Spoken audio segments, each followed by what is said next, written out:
मेठी में पत्रकार से हाथापाई। जगदीशपुर चिकित्सा केंद्र में स्टाफ नर्स ममता पर अवैध क्लिनिक चलाने का आरोप। ड्यूटी टाइम में मरीज का इलाज कर रही नर्स का जब पत्रकार विपिन यादव ने विरोध किया तो सुरक्षाकर्मी ने की हाथापाई। सीएमओ ने 3 सदस्यीय जांच टीम गठित की। बलिया पुलिस की बड़ी कार्रवाई। बैरिया थाना क्षेत्र से 2 शातिर टप्पेबाज गिरफ्तार। जिले के कई थानों में दर्ज थे मुकदमे। गिरफ्तारी के वक्त तमंचा और जिंदा कारतूस भी बरामद। पुलिस ने दोनों आरोपियों पर शुरू की विधिक कार्रवाई।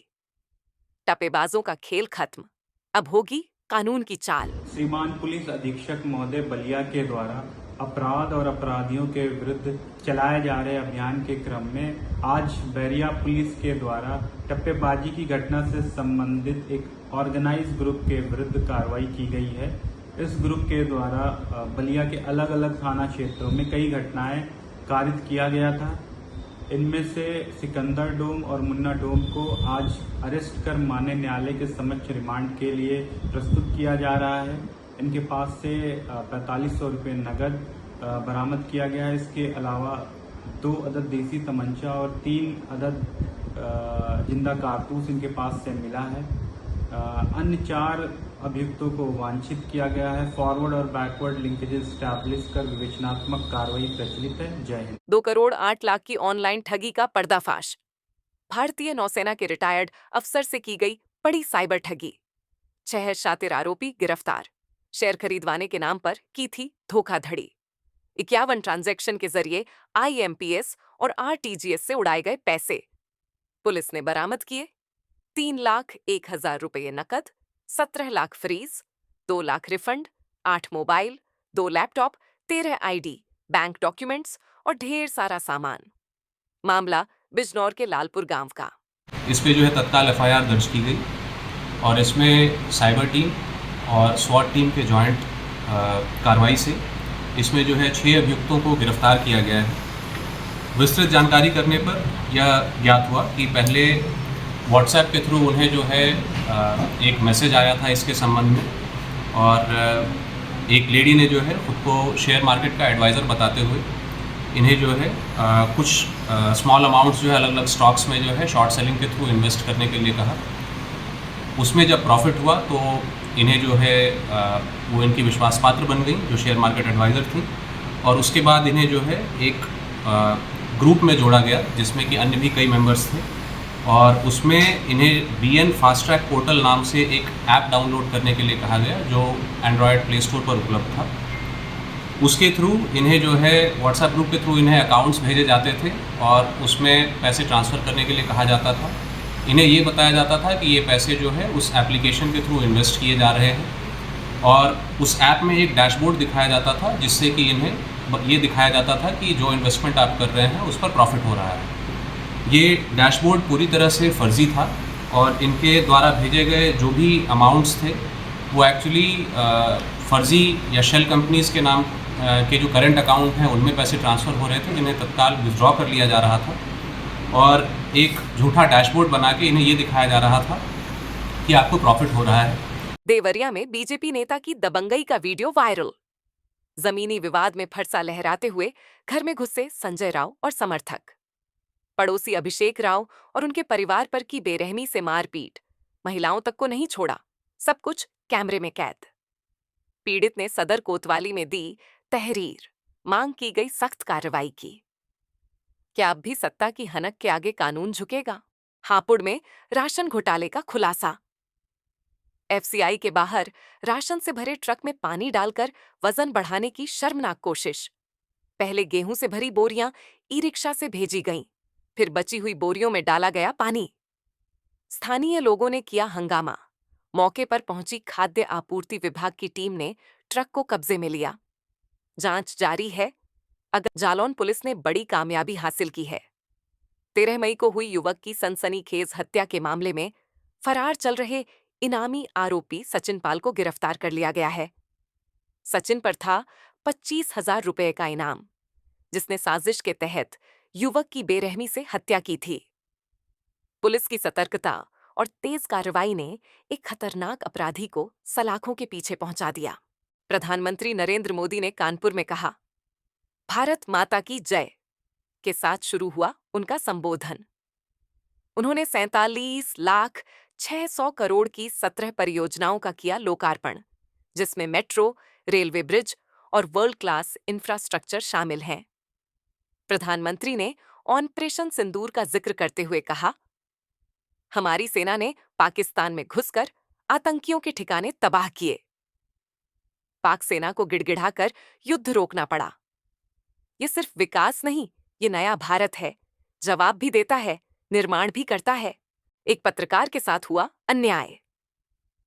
कानपुर देहात के गदाईखेड़ा गांव में दबंगों ने टीवी चैनल के पत्रकार की बेरहमी से की पिटाई। आरोपियों राष्ट्र सच्चान, नवीन गुप्ता और रौनक मिश्रा पर मारपीट और बदसलूकी का आरोप। पीड़ित पत्रकार ने भोगनीपुर थाने में की शिकायत, लेकिन पुलिस ने अब तक दर्ज नहीं किया मुकदमा। क्या पत्रकार की आवाज अब भी अनसुनी रहेगी? सवाल उठता है, क्या यही है न्याय का हाल? अब मेट्रो चलेगी और भी दूर तक। कानपुर वालों का इंतजार हुआ खत्म। प्रधानमंत्री नरेंद्र मोदी ने सीएसए मैदान से बटन दबाकर मेट्रो के दूसरे फेज का किया लोकार्पण। मोती झील से नयागंज तक अब दौड़ेगी मेट्रो। 4,87,000 करोड़ की परियोजनाओं का ऐलान और पहलगाम हमले में शहीद शुभम द्विवेदी के परिवार से भावुक मुलाकात। पीएम मोदी ने कहा, कानपुर को मिलेगा वर्ल्ड क्लास इंफ्रास्ट्रक्चर और पाकिस्तान को दिया गया करारा जवाब। यह है नया भारत, तेज, ताकतवर, तैयार। मैं कानपुर के नयागंज मेट्रो स्टेशन में आज प्रधानमंत्री नरेंद्र मोदी और मेट्रो का उद्घाटन करेंगे। जो 5 अंडरग्राउंड मेट्रो स्टेशन है, हमारे साथ मेट्रो के एमडी सुशील कुमार जी हैं। सुशील कुमार जी, बताइए सर, विशेषता क्या है इसमें? सबसे पहले तो मैं आप सबका बहुत बहुत स्वागत करता हूं। 5 अंडरग्राउंड स्टेशन आज कानपुर वासियों को समर्पित करने के लिए तैयार हैं। और सबसे नायाब चीज़ ये है कि जो इसमें कानपुर सेंट्रल रेलवे स्टेशन है, उसके ज़मीन के नीचे की 3 मंजिल जो है मेट्रो ने तैयार की हैं। और उसकी कॉमन फाउंडेशन के साथ में ऊपर के 7 मंजिल कुछ अलग हैं, कुछ ऊपर हैं। 7 मंजिल जो है वो भारतीय रेलवे बना रही है, वो भी बनकर शीघ्र ही हासिल होगा। ये बिल्कुल नायाब एक मल्टी मॉडल इंटीग्रेशन का नमूना है देश के लिए। इतना क्लोजली इंटीग्रेटेड नेटवर्क 2 डिपार्टमेंट मिलकर तैयार कर रहे हैं। इसके अलावा जो 4 मेट्रो स्टेशन हैं वो यहाँ के प्रमुख जो व्यापार केंद्र हैं या मार्केट हैं उनके साथ से गुजरता उनसे गुजरता है। तो डेफिनेटली जो व्यापारी मंडल हैं उनको भी फ़ायदा होगा, क्योंकि मेट्रो आने से शहर अपना एक नया रूप लेता है। शहर का पुनः जन्म होता है जो एरिया मेट्रो के पास में होता है। नई इमारतें आती हैं, नई बिज़नेस अपॉर्चुनिटी आती हैं। तो आप बहुत सारे चेंजेस देखेंगे आने वाले समय में। और कहने की ज़रूरत नहीं है कि एक स्वच्छ, सफल, सुरक्षित, सुगम यातायात आज एक्सटेंड हो रहा है।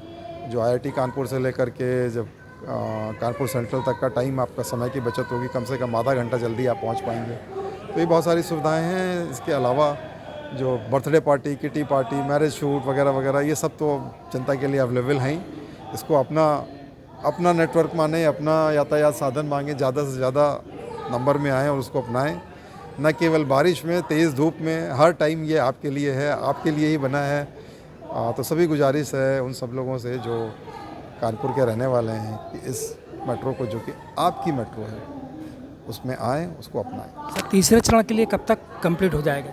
देखिए, जो बचा हुआ कार्य है वो बहुत तेज़ी से चल रहा है। और लाइन 1 का जो बचा हुआ सेक्शन है करीब 7 किलोमीटर, वो इस साल के आखिर तक ही पूरी समर्पित हो जाएगा पूरी तरह से।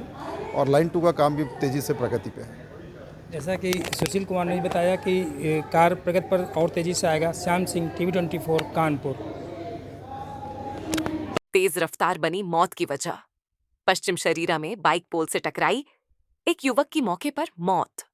घटना झारखंडी बजाज एजेंसी के पास की। सैनी कोतवाली के घड़ियालीपुर गांव के हैं तीनों युवक। 2 घायल जिला अस्पताल में भर्ती, हालत नाजुक। हादसे के बाद मौके पर पहुंची पुलिस, जांच जारी। रफ्तार की एक चूक 3 परिवारों पर कहर बनकर टूटी। लखनऊ से बड़ी खबर। उपलोकायुक्त ने मंत्री नंद गोपाल नंदी से मांगा जवाब। आरोप, ट्रांसफर पोस्टिंग में गड़बड़ी।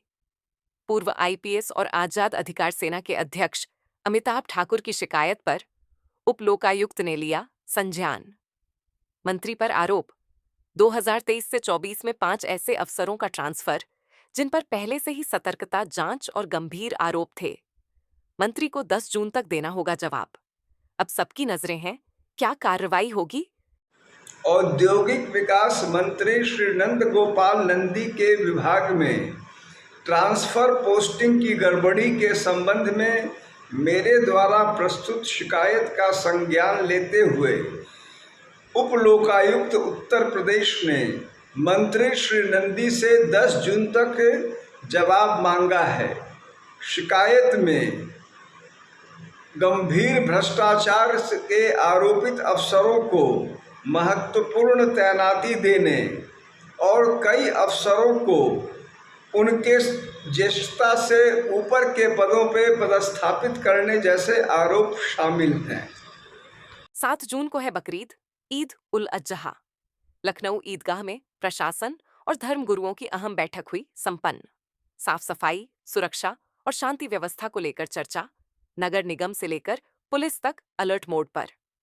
ईदगाह के इमाम मौलाना खालिद रशीद बोले, त्योहार पूरी अकीदत और एहतराम के साथ मनाया जाएगा। कुर्बानी को लेकर जल्द एडवाइजरी जारी होगी। एडीसीपी ने कहा, नमाज के दौरान सुरक्षा रहेगी चाक चौबंद।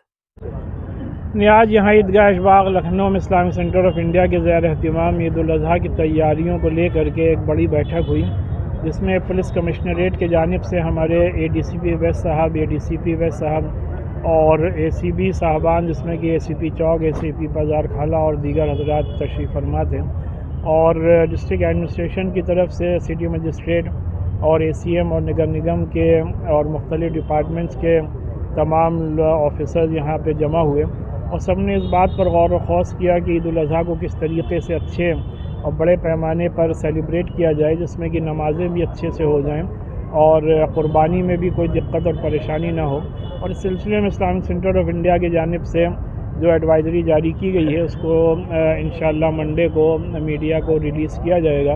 और हम लोग को पूरी उम्मीद है कि 7 जून को होने वाले इस त्यौहार में सब लोग इन गाइडलाइंस को फॉलो करेंगे और एक अच्छे माहौल में हम लोग इस त्यौहार को एक बार फिर से मनाएंगे। इन त्योहारों को लेकर के इस तरह से आवाम के अंदर एक यही होता है कि हम क्या बात पूछें, कैसे पूछें, इस तरह के क्या कोई मोबाइल नंबर या किस इस सिलसिले में इस्लामिक सेंटर ने ईद उल अज़हा हेल्पलाइन शुरू की है, जिसमें कि 2 से लेकर के 4 के दरमियान कोई भी अब कुर्बानी या हज से मुताल्लिक़ या ईद उल अज़हा से मुताल्लिक़ सवालात कर सकता है, जिससे कि किसी को इन इबादात में कोई परेशानी का सामना न करना। यहाँ बैठक की थी और क्या कहना चाहिए? आज यहाँ ईदगाह ऐशबाग ईदगाह में बकरीद को लेकर एक शांति कमेटी और समन्वय की बैठक हुई, जिसमें जितने भी सरकारी विभाग के कर्मचारी जो इसमें भाग लेते हैं, जिनका योगदान रहता है इस त्यौहार को सकुशल मनाने में, उसमें सभी लोग थे। और इसके अलावा जो यहाँ पर बड़ी बड़ी मस्जिदों के इमाम साहब लोग भी थे और बहुत से पब्लिक भी थी जिनके बीच में, और हम इस्लामिक सेंटर ऑफ इंडिया के चेयरमैन मौलाना खालिद रशीद फिरोगी साहब भी थे और पुलिस के आला अधिकारी सभी लोग यहाँ मौजूद रहे। इस क्रम में जो यहाँ पर एक इस्लामिक सेंटर ऑफ इंडिया की तरफ से एक एडवाइजरी जारी की जाती है, ऐसे मौक़ों पर उनके बारे में डिस्कस हुआ और सभी को इसके बारे में बताया गया। इसके अलावा प्रशासन और पुलिस और नगर निगम के जो भी इंतजामात थे, उनके बारे में सबको तफसील से बताया गया और जो समस्याएं लोगों के द्वारा बताई गई उनको सुना गया और उनके निस्तारण के लिए आश्वासन दिया गया है। और हम ये उम्मीद करते हैं कि 7 तारीख को जो ये बकरीद का त्यौहार होगा अच्छे से मनाया जाएगा। आवाम को क्या गाइडलाइन जारी करिए, क्या कहना चाहिए? मुख्य रूप से इसमें जो गाइडलाइन जारी की गई है, एक तो ये कि इसमें कोई भी नई परंपरा न डाली जाए और जो प्रतिबंधित पशु हैं उनकी कुर्बानी न की जाए। जहाँ सामूहिक कुर्बानी होती है वहाँ पर सारे इंतजाम किए जाएँ, कोई भी अनहाइजीनिक माहौल न पैदा होने पाए। इसके साथ जो कुर्बानी के बाद वेस्ट मटेरियल होता है उसको सही जगह पर और किस तरह से डालें, इसके बारे में भी बताया गया। नगर निगम के अधिकारी भी यहाँ मौजूद थे और उनके द्वारा भी बताया गया कि उनकी बहुत सारी गाड़ियाँ इसके लिए तैयार खड़ी रहती हैं, उन्हीं में वेस्ट मटेरियल डाला जाए और उसको समय से। लखनऊ से जुड़ा गर्व का पल। सब्जी विक्रेता अनिल कुमार साहू ने बनाई राम दरबार के लिए अनोखी वर्ल्ड क्लॉक। इस घड़ी में एक साथ 7 देशों का समय दिखेगा। उम्र के उस मोड़ पर जब लोग रिटायरमेंट सोचते हैं, अनिल जी ने बना दी विश्व की सबसे खास घड़ी। आस्था, विज्ञान और मेहनत का ये संगम अब राम दरबार की शोभा बढ़ाएगा। सलाम है ऐसे जुनून को। संभल में जनहित की पहल। डीएम डॉक्टर राजेंद्र पेंसिया और एसपी किट के। बिश्नोई ने किया सार्वजनिक स्थलों का निरीक्षण। ग्रीष्मकाल में राहत देने को एसपी ने 10 लाख की लागत से वाटर कूलर लगवाया। हुआ शुभारंभ। कानून व्यवस्था को मजबूत करने के लिए सत्यव्रत चौकी का भी निरीक्षण। वहीं गिरी हुई ऐतिहासिक चक्की का पाठ अब नए स्वरूप में